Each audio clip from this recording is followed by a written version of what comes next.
Vážení priatelia, v poslednom období nás výrazne zamestnáva zastavenie tranzitu časti ruskej ropy cez Ukrajinu na Slovensko a do Maďarska.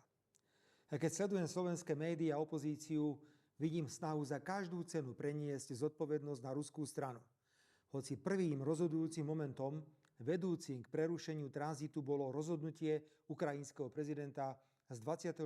júna tohto roku, ktorým zaradil ruskú ropnú spoločnosť Lukoil a jej aktivity na sankčný zoznam.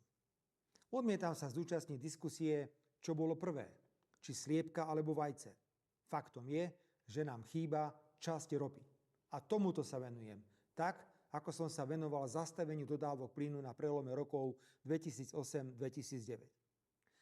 Po opakovaných telefonátoch s ukrajinským premiérom Denisom Šmihajom som dnes za účasti ministra zahraničných vecí Juraja Blanára a štátneho tajomníka tohto rezortu Mareka Eštoka prijal ukrajinského veľvyslanca pána Miroslava Kastrana.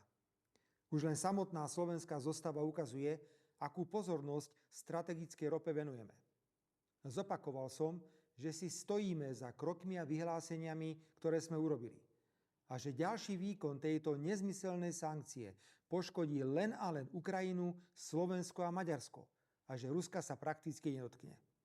Ak sa tranzit ruskej ropy cez Ukrajinu v krátkom čase neobnoví, Slovnaft nebude pokračovať v dodávkach nafty na Ukrajinu, ktorá pokrýva 1/10 ukrajinskej spotreby.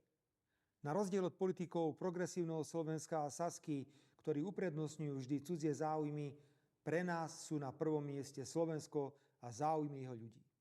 A potom sa každý čuduje, že hovorím otvorene o hrádzi proti progresivizmu a liberalizmu, ktoré by dostali Slovensko na mizinu za niekoľko mesiacov. Pripomenul som veľvyslancovi aj fakt, že slovenská verejnosť, opakujem verejnosť, nie bratislavská kaviareň, denník, Smečko či Aktuality, veľmi negatívne hodnotí krok ukrajinského prezidenta.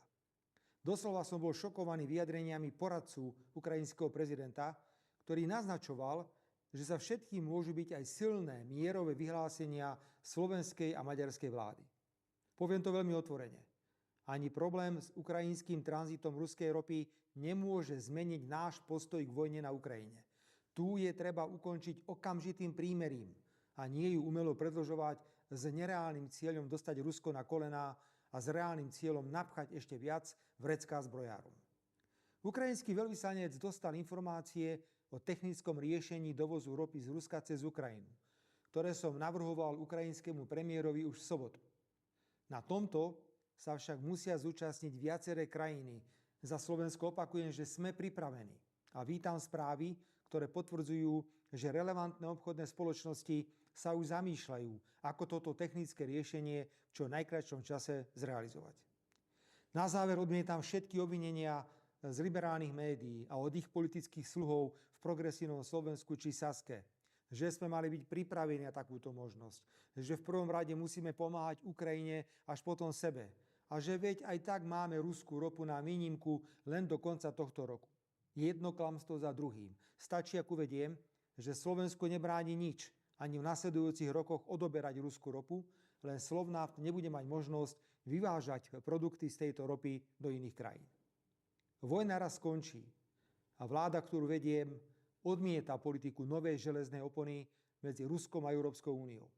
Európska únia, ak sa bude chcieť vymaniť spod totálneho vplyvu Spojených štátov, bude musieť uvažovať o formách spolupráce s Ruskou federáciou, medzi ktoré by mala patriť aj spolupráca v oblasti strategických surovín.